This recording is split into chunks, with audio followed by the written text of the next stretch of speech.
Good afternoon, everyone. This is Henry.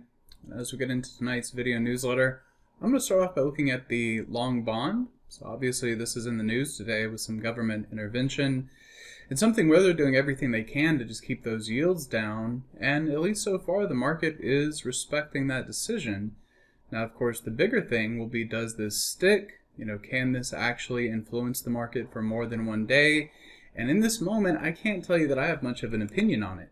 I do think it's going to be important. Obviously, it's going to be in a market that you really want to keep an eye on in the days and weeks ahead. And then if we flip over into the 10-year yield, you can see again, what strikes me is acknowledging the move, but really not that strong. A 1% move is kind of just an average range day for this particular product. And that's why I'm still just a little bit skeptical of what that impact will be. So we do want to keep an eye on that. Again, that's an important part of the market moving forward. If we flip over and check it out in the SPX, this is still losing momentum, right? So if we look at it off of a very basic view, and we're just taking the idea that we're following the squeeze momentum, well, there are still some problematic pieces of this out there. So if you take it and you just look at the squeeze histogram, we try to work with the idea that as the histogram is rising, generally that is bullish, and then as that histogram starts to wane, the markets come at least neutral, if not under more pressure.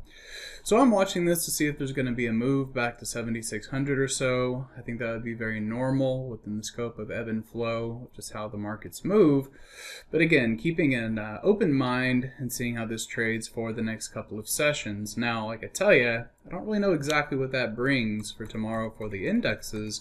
But one set I would have you watch is that of Tesla. So in Tesla, I've been keeping close eyes on this one for a while, and it's set to close pretty well today. Now, I assume that you're going to be watching this on Thursday afternoon or Friday morning.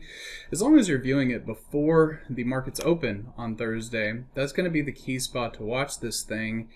And if it opens up on Thursday at 360, well, then I think that the trade might be over. But what I would have you watch is this inflection at 350, right? Because you can see where we failed here at 350 before, and now we're moving into Wednesday's close in a 15-minute squeeze. So the setup that I like to watch for here, and I think it will lend itself to Friday's options, is that if we clear 350, we might have a relatively direct path up into 360, right? Tesla's one of those names that when it gets kind of that honey badger attitude, it really can move. So we kind of get the flush down through here, nice rebound today through Wednesday's trade, and again taking that squeeze into the close. Depending on how it opens tomorrow, I think that'll be a place to watch for opportunity, and I am watching that for a spot to buy Thursday and into Friday. So I hope that helps. Have a great rest of your evening. We've got some more to review over on the Simpler Trading newsletter.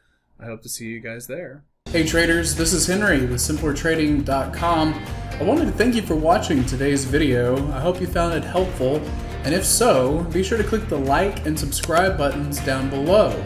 If you would like to also see me putting these ideas into action and trading my own account live in front of you, be sure to sign up at simplertrading.com, and I hope to see you in the chat room sometime soon.